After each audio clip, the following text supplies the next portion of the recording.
Welcome to episode 54 of Communicast, a communication skills podcast. I'm Scott D'Amico, president of Communispond, a global communication skills training organization. Communication is a triangle, and at any given time, we as communicators only have visibility to two of its sides. That's how my guest this episode, Roger Martin, approaches effective communication. Roger is the co-founder and CEO of RockBox Fitness and Beem Light Sauna. In this episode, we discuss the difference between being in communication and simply transmitting information, how office design can impact communication, and the difference between persuasion and manipulation. I hope you enjoy. Roger, thank you so much for joining me today. I am really looking forward to this conversation. Me too. Thank you for having me. I appreciate this. Absolutely. My pleasure. Before we jump into it, why don't you tell the listeners just a little bit about you, your journey, and the exciting stuff that you're working on today? Sure. So I am the co-founder and CEO for two brands, one RockBox Fitness, the other Beem Light Sauna. They're both franchised brands, meaning that we are the franchisor and we award franchising licenses to franchisees that are looking, people that are looking to get into their own business. To be entrepreneurs. Some of them are already entrepreneurs, but a lot of them are what I call corporate refugees, like I was myself. I spent 25 years in the pharmaceutical industry.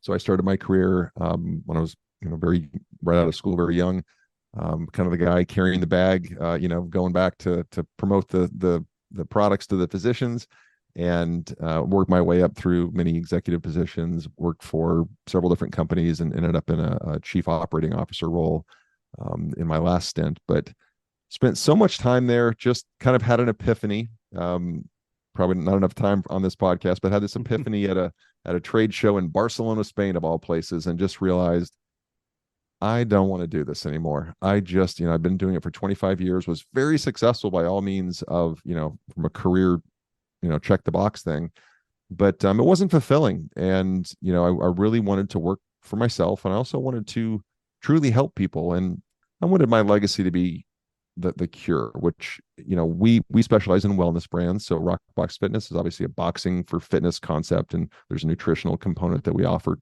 members. And then Beem Light Sauna, an infrared sauna concept where you have a private infrared sauna that you go and frequent several times a week. Those are the cure. Those, diet, nutrition, wellness, preventative wellness, that's the cure.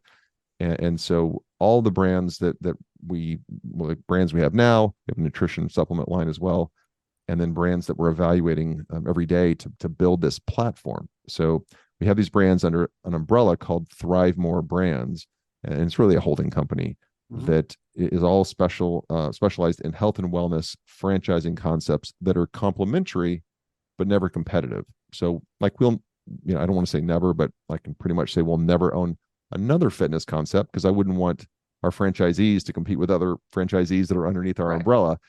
Whereas, somebody can walk out of a RockBox Fitness class and walk right into a Beem Light Sauna for the recovery. And they do, it's the same avatar, and it's very complementary. So our goal is to, we're based here in the metropolitan Charlotte, North Carolina area.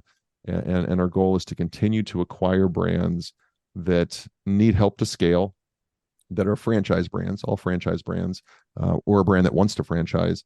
And we have the resources, a dedicated marketing team, a digital marketing team, dedicated operations team per brand, finance, franchise development, HR. We offer all of these services because we have multiple brands, so we can really justify having a larger team than most brands of our sizes would by themselves. So kind of a long intro there, but that's the long and the short of it. Yeah. No, that's great. That's a fascinating journey, and just love the work that you're doing, really focusing on, as you mentioned, the cure and fitness and diet and health and just recovery. That full life cycle of it is great to hear, especially as I'm aging and, just feeling some of the pains from decisions I've made, throughout my life. Sure. It's always something top of mind. So that's great. The work that you're doing there. Huh. And I would think that from a very successful, 20 plus year career in the corporate world with executive roles, and now the work that you're doing with Thrive More Brands, leading that, looking to acquire companies and working with lots of franchisees, you've come across some folks that are probably great communicators, maybe some not as much, but when you hear this term communication skills or that somebody is a great communicator, what's the image that comes to mind for you? Yeah, 25 years in corporate America, and then almost 10 out of corporate America, but certainly 25 in corporate. I was able to watch and model some really great communicators, and as you said, I learned, okay, that's not the way to do it too, right? So it's actually a blessing in disguise, I think. So when I think of great communication, what clearly comes to mind is active listening. So it's funny, communicating, we always think of, how are we going to communicate with somebody? But I always think of it of how are we going to position ourselves to be in communication, if that makes sense. Be in a communication relationship, if we can go that far, with another party, which really involves active listening. And I would define active listening as, checking questions, running it back to confirm that, do I understand you correctly? You're actually saying this, or you're asking for this. This is important to you. We can get into, I'm a big fan of tonality, silence. I think there's a lot of power in silence when you're communicating. It really helps drive home a point. But I think great communication, if we're going to break it down, it starts with how you're receiving communication. And if that's your baseline, your benchmark, then you can build upon that. Until you can really actively listen, understand what somebody is saying, get confirmation, ask checking questions, kind of the head nods and I call it the puppy dog, where you turn your head side, like, tell me more about that, because then people are being heard. And once they're heard, now you're going to have a much more authentic and genuine conversation. So I think it starts with active listening. One of the things you said that really resonated with me is this idea of being in communication, not just communicating. Like you said, sometimes people think of communicating as me just putting my message out there. And if I'm not, one, taking the interest in what the other person is saying, and then making really the effort to truly understand, play it back, get that confirmation, make sure that we're on the same page, you're not really in communication. You're just transmitting information. There's a huge difference there. And a big part of that is you really do need to care about what that other person is saying. If you want to have true communication, you should have that kind of curiosity as to what's going on. And I would think in the franchise business, as you're working with potential franchisees, right, they're thinking about, taking on one of your brands and opening it in their market, really talking to them and understanding why. Why are they looking to do this, to ensure that, is this the right fit, right? There may be something just about the brand or the culture or the way that you operate that might just be completely different for what they're looking for. So this idea of really focusing in on the other person, asking questions, and then taking the time to listen to the response is key. Yeah, for sure. In fact, funny you say that.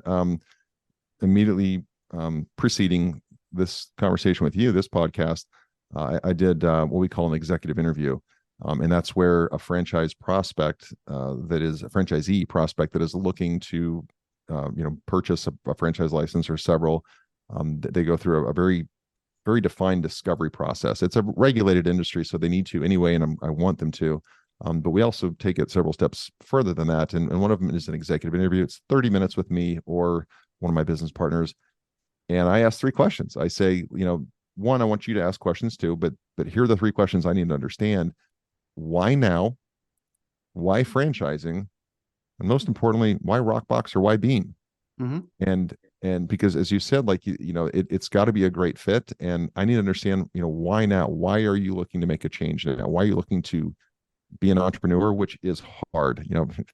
Instagram's full of a lot of people that are saying that, it's super easy and look at my Lamborghini and it is hard work, man. Owning a business is hard work. We've created simple business models, so they're very simple to run. These aren't complex businesses, but it's not easy. I'll never say it's easy. And simple and easy that sounds like they're Mm-hmm. contradictory, but they're not. It's simple, but you got to work it, and you got to work it, a lot. So I always like to find out why Mm-hmm. now, especially, and then why franchising, and then why one of our brands. And that starts off the conversation in a very authentic way, because they can say, well, here's my journey. I was in corporate, or I am corporate America, or whatever, or I've tried on my own and wasn't successful. I need more of a proven operating system. That allows us to then have a much more authentic conversation around that. And again, not to go back to the first question, but it starts with me asking questions and then listening, understanding really what they want to do.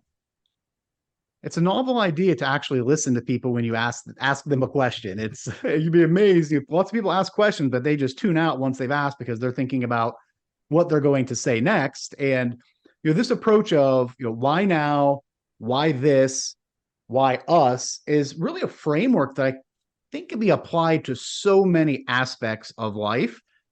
Outside of the podcast, I run a communication skills training company. So as we're meeting with a client, oftentimes it is why now? What's going on in your organization that caused you to reach out to respond to one of our messages? Why this particular course? Why this topic? What skill gaps are you seeing? And then really the why us, why Communispond is, what do you look for in a partner when you're trying to roll out a training? So if you think of those three questions, beautiful groundwork and framework for most conversations you can have in life and in business. Yeah. Yeah.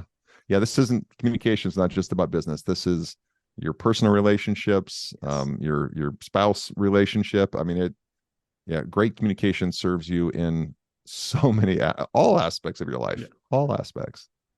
That's Yeah. one of the reasons that I love what I do so much is that really does transcend everything that we do from birth to the end of it, full life cycle. We are communicating in one way or the other, Yeah. different phases of our life. The communication tools and strategies and reasons are going to change, but having those skills is crucial. And a great segue to the next thing I wanted to talk about.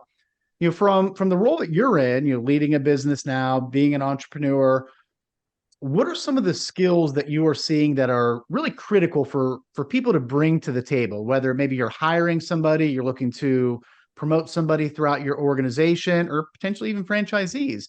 What are some of the communication skills that really are important today? Yeah. Good question. So it's funny. I think, man, I want to answer this in a way that's politically correct, but I'm going to be blunt.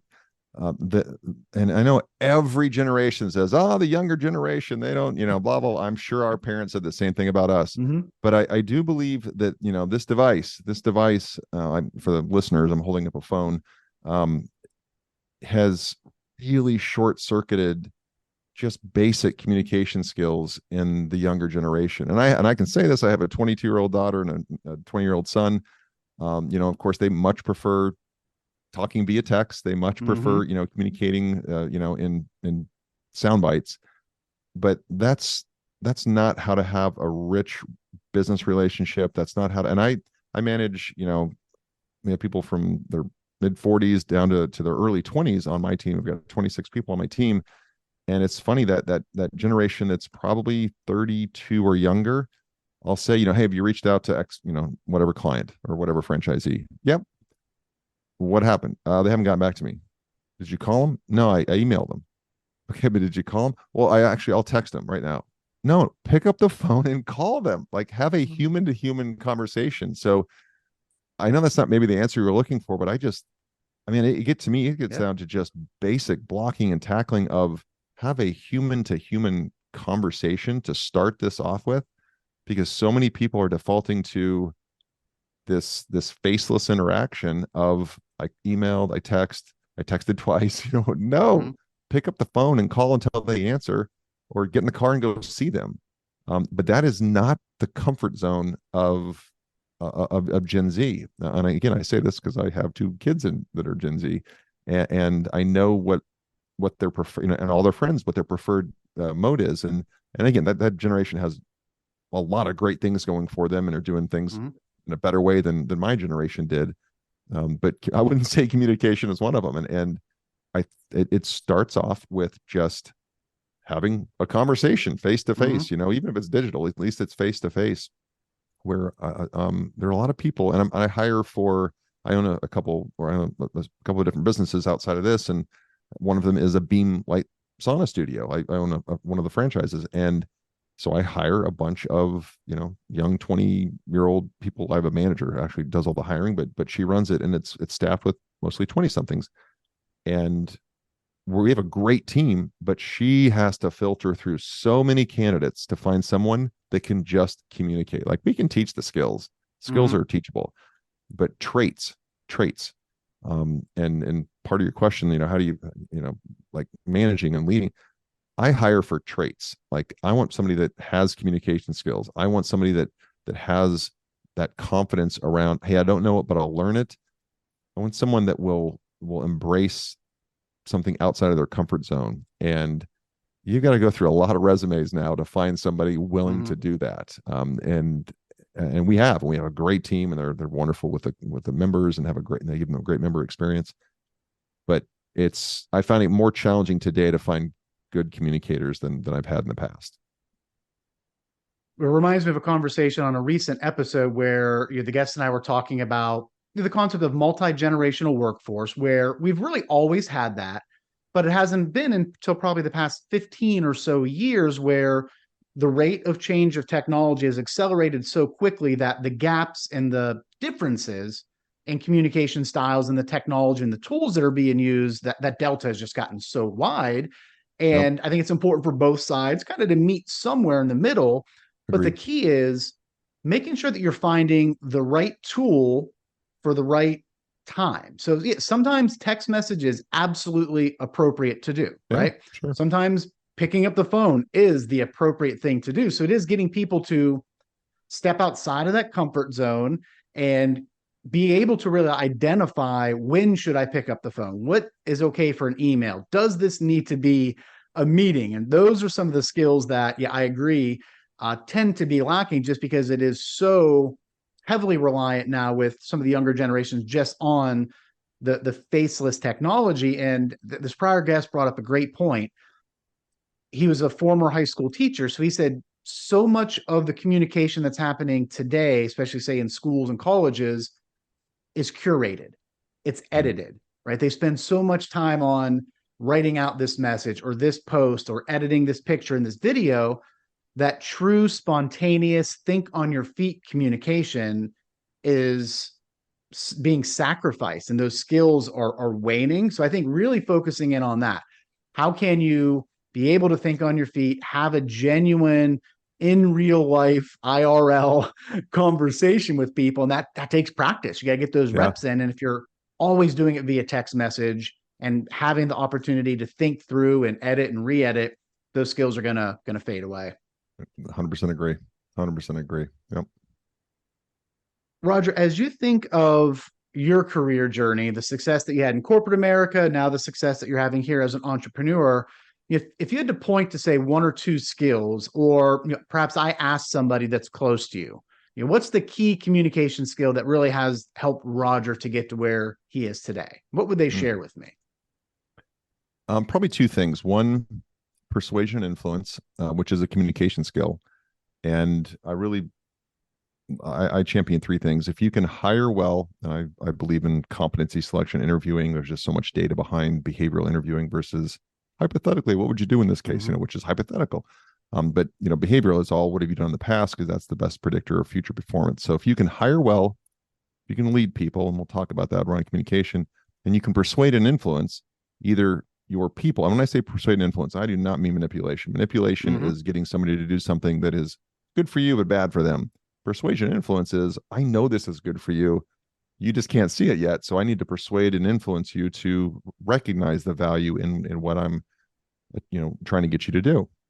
So I've spent 30 plus years studying persuasion and influence and human psychology around that, because it fascinates me. Everything from sales to pricing models, and how pricing can persuade people, and just the way you set prices, and it just fascinates me. It's all human psychology. So if you can hire people, you can lead, and you can persuade and influence, you can pretty much write your ticket. You can really be as successful as you choose to be. I would say in leadership, a quote I love, General Douglas MacArthur, is, great generals don't give commands that can be understood. They give commands that cannot be misunderstood. And that's a different take on it, right? It's you have to be so drives my wife crazy. But like, let's say I'm going to order, or let's say I'm confirming a plumber to show up. I don't know. Let's just make something up here. Mm-hmm. But she laughs because I do it every time. I'm like, awesome. All right. So Thursday at 3, you'll be here. Cool. All right. So Thursday at 3, I'll see you here at the house, and here's our address. Awesome. All right, great. All right. Like, I'm looking forward to seeing you. I'll see you Thursday at 3. Like, I'll say it 3 times. And I mean, I'm not usually that blatant, but I weave it in 3 times every single time, confirming a dinner reservation, whatever. She's like, why do you do that? I'm like, because I want to make sure that I'm not misunderstood and that it's very clear exactly what my expectation is so that they win. I'm setting them up to win as well. But it is kind of a habit that I've formed over the years where I will iterate in 3 different ways. I'll say it, I won't say it that blatantly, but 3 different ways to confirm that there's no misunderstanding. So great leadership around communication is not just, getting people to understand. It's saying it so clearly, breaking it down so a 6-year-old, let alone an MBA, but a 6-year-old could understand exactly what is expected of them so that they win. So that they're set up to, if they choose, they're set up to win. Love the quote. That is just a fantastic quote, because when it comes to communication, there's a huge difference in your intent and sometimes what is received, right? What you put out there and what somebody takes in, a lot of times it can be very, very different. So if you are very clear and precise in your communications, you repeat it, you give them all the details that they need, can make a big difference. And I have a 14-year-old and an 11-year-old. And if I just think about sometimes communicating with them with something that I want them to do, right? Maybe the room's a mess. I'm like, all right, you guys need to clean your rooms. You need to get your laundry put away. Whatever it is, unless I specifically say, before you do anything else, this needs to happen or this is going to happen, right? Unless you're explicitly clear with them. And if I don't do that, honestly, that's on me as a communicator, because I was not very clear. I gave, what was the quote? Like, I gave an instruction that, couldn't be misunderstood or something like that. Yeah. But you have to be very crystal clear, because as I mentioned, intent really doesn't matter in communication. It's all about how it is received by that person on the other end. For sure. Roger, as you think through your career and as you've developed your communication styles and honed your skills throughout your career, who has been somebody that has had an influence on that communication style? Maybe what did you take from them, mold, tweak, and kind of make your own?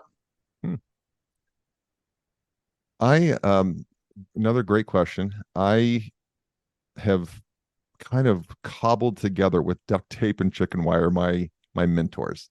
I wish I was the guy that could say, oh, I had, this mentor or these 2 mentors in my whole life. And I've always got, I have not been that fortunate. I've had some great leaders that I've reported to. I've had some horrific leaders that, I would never work for again. So I've kind of taken things from and I've also, those people I've learned what not to do. So I've kind of taken that all together and almost had this, I have some online mentors. They don't know who I am, but I follow them and I really, they really have an impact on me. So I would say that, I had a boss that I reported to for a while and then became her peer at one of the pharmaceutical companies. And, I was a young, very driven, I had the data and I was right kind of thing. And she took me aside one meeting and she said, Roger, you can prove your point without proving other people wrong. And then she just walked away. Right. She said, she had this sweet Southern accent, she just walked up and just kind of touched my shoulder and just said that, and then just walked away. And man, I still remember, that was 25 years ago. And I still remember it because it had such an impact because it was so true. Was I trying to communicate or was I trying to prove other people wrong? Well, it was the latter. And really, it helped me mature into the former. And, I've taken bits and pieces from all kinds of different people and their advice. But if I'm really honest, I think like we just had a big summit where we had 200 people together in Nashville for our franchise summit. And so I had some general stage time, a couple presentations. And I've really worked on my delivery, and my, I use a lot of pauses, a lot of silence, because when you get quieter and you get slower, people lean in, right? They lean in to Yep. listen, and they're waiting for what you're going to say next. And I learned that through comedians, through comedy. If you want to see somebody who's an amazing communicator, look at the Dave Chappelle's, the Chris Rocks. There's a great guy I love now called his name is Nate Bargatze. Like, you Love just Nate. No, Nate's love him, great. Oh, and I went and saw him live in Asheville, and he was even better live than he is on Amazon and Netflix. But it's the delivery and the cadence. And I mean, I know they hone it to a craft, but I've learned so much from watching, and I'll tell you, I think Chappelle is the master Mhm. because he's so comfortable on stage. He's going to go at his pace, which makes you relax and enjoy and sink into your seat and laugh even harder because he's in full control of that silence and he's comfortable with that silence. Mhm. Where, some people, some comedians and a lot of people in life have to fill that silence. They've got to go, and if there's any break, they're going to fill it with an or an ah or some just comment that makes, is not germane to this. And I've learned from watching, a great comedian who does it live, because I think acting is a little different because, they can try it Mhm. 15 times before they get it right. But, comedy is like acting without a net, it's live without a net. And so I've learned a lot of my business lessons. I've learned, compassion and grace in business through great leaders. But my delivery and even the way I persuade influence, I swear I've learned a lot of that from comedy. As crazy as that sounds. Yeah. No, that's fantastic. I big fan of Nate Bargatze. He's Yeah. such a great comedian. And I was listening to Conan O'Brien's podcast yesterday, and they were talking about Norm Macdonald. And you Mm, mentioned pauses, and what they talked about was how Norm would be so comfortable in the silence to let a joke land, and especially if it was maybe the joke didn't go over. yeah. Sometimes people feel like they were punishing the audience for not laughing, but he was giving the audience time to really understand what he just said, let it sink in. And sometimes that's needed when you're delivering a presentation or a speech. Give the audience time to process what you just said, especially if it's a key point. It's something very important in your presentation. Be comfortable with that silence. It allows the message to resonate a little bit. And then for you, the speaker, it allows your brain to catch up to your mouth and eliminates what you're talking about so you don't fill it with the ums or the ahs or the throwaway statements that don't add any value and ultimately take away from your presence as a speaker. So, yeah, be comfortable with the pause is a fantastic tip. And what you talked about with the one mentor who said, you can prove your point without proving other people wrong. It's this idea of when you're communicating, are you trying to amplify your message or are you simply trying to amplify yourself? That's something I think people need to be aware of when they're putting something out there. Is it really about the message or is this more so about you? I'm sure all of us have been in meetings before where there are people that just talk for the sake of talking because they want to be heard. They want to get their name out there in front of maybe some of the other senior execs that are in the room or listening in. So focus really more so on amplifying the message versus amplifying yourself and be comfortable with the pauses. That will take you a long way in your development. Yeah. 100%. Yeah. Roger, as we're wrapping up here, what piece of advice would you have for somebody, whether they are fresh out of school, looking to start their career, maybe they're a budding entrepreneur, or mid-career, making a change and they want to go into owning a franchise or something like that. Just anyone really. What would you say advice for them around the importance of communication skills and the impact that they can have on their life? Yeah. So I have a lot of young people on my team that I have these conversations with, right? So I'm fresh off a lot. In fact, I just had a feedback session this morning with someone, and I talk about this triangle. I learned this from the Harvard Negotiation Project. They wrote a book called Difficult Conversations, and the triangle is you say something. You said this earlier. Somebody says something, it's received or perceived in a manner which we don't know because we're not inside that person's head. Mm-hmm. But the person that received the message doesn't understand the context. They don't have the context for why you said and what you said. So what I try to teach our team and our people, and I've given everybody the book, and even we even had a full day seminar on it, is when you're communicating with somebody, you're going to say something, they're going to receive it. That third circle in the, at the top of the triangle, you have to take the extra step and explain. So, here's what I said. And then let me share with you why I'm asking for this, or share with you why I feel this way, or let me share with you the impact of something you said. And so that's why I reacted the way I did, because this is the impact it had on me, which was in my head, which you had no, you weren't privy to. And I just think it's that I try to speak to that three-sided triangle that, we only ever have two sides of it. Each person only has two sides.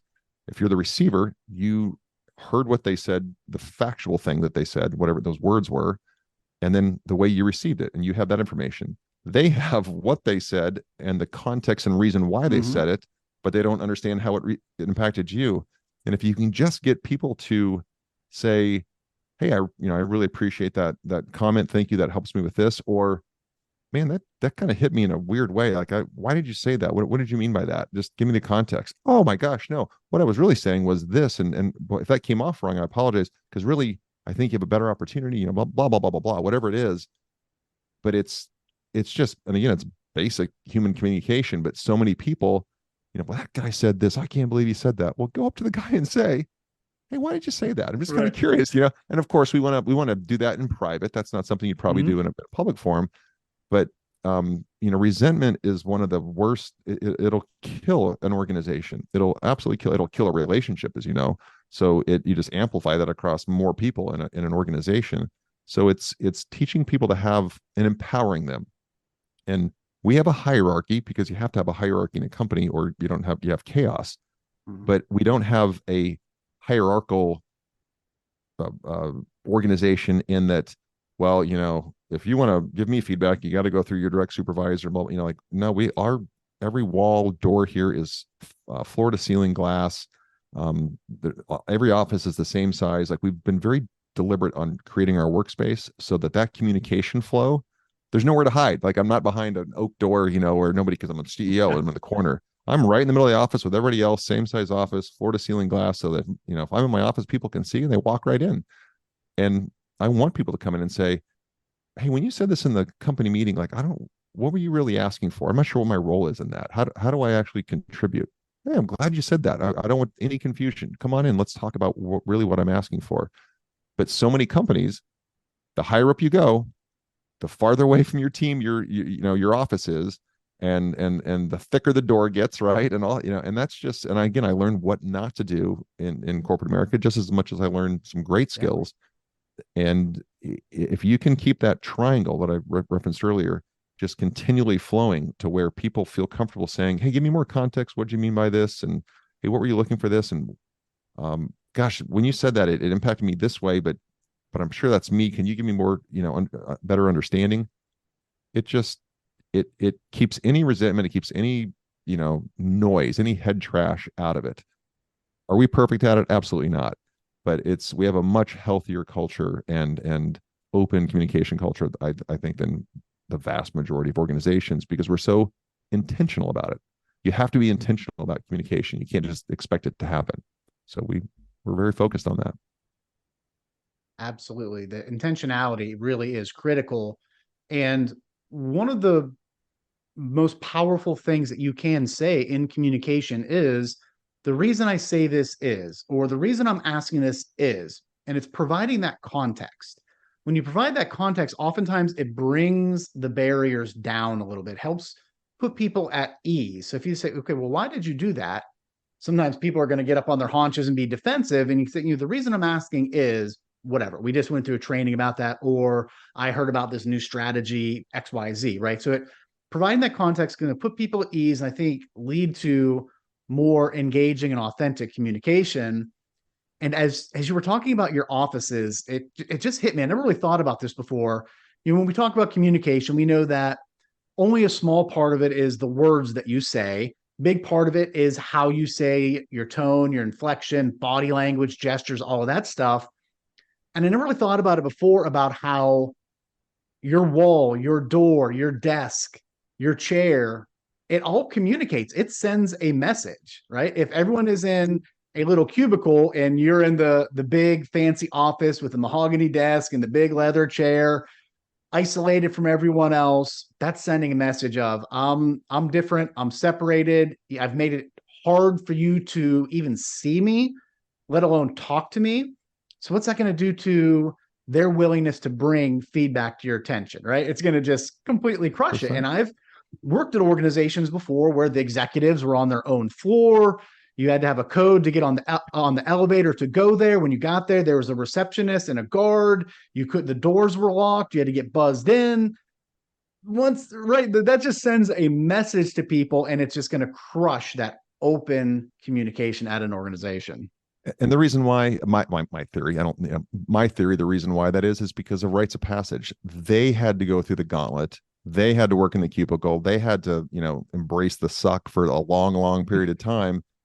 And so, gosh darn it, you're going to have to also, if you want to be, and there has to be a change agent, and it has to start from the top. If almost always started, it has to be a change agent that says, not here, not anymore.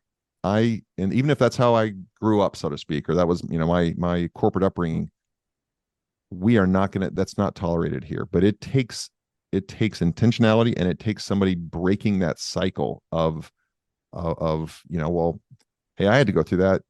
And you know what? You shouldn't have to, because it's ridiculous. It's just ridiculous. Let's just call it what it is. But you got to have somebody that's willing to take that stand. Couldn't agree more. Roger, thank you so much for joining me. Really, really enjoyed the conversation. Wish you all the best and hope you have a great day. Thank you so much. I appreciate the time. Take care. A special thanks again to my guest, Roger Martin. Roger's point about communication being a triangle is so important. Once you realize that there is a third component to your communication, which is how your audience is receiving it, you will be better positioned to avoid or resolve any miscommunications. As always, if you're looking to improve your communication skills, be sure to subscribe to Communicast so that you can continue to learn from my guests with each new episode. And if you have found value in the show, leaving us a rating or review would be appreciated. Thanks, and have a great day.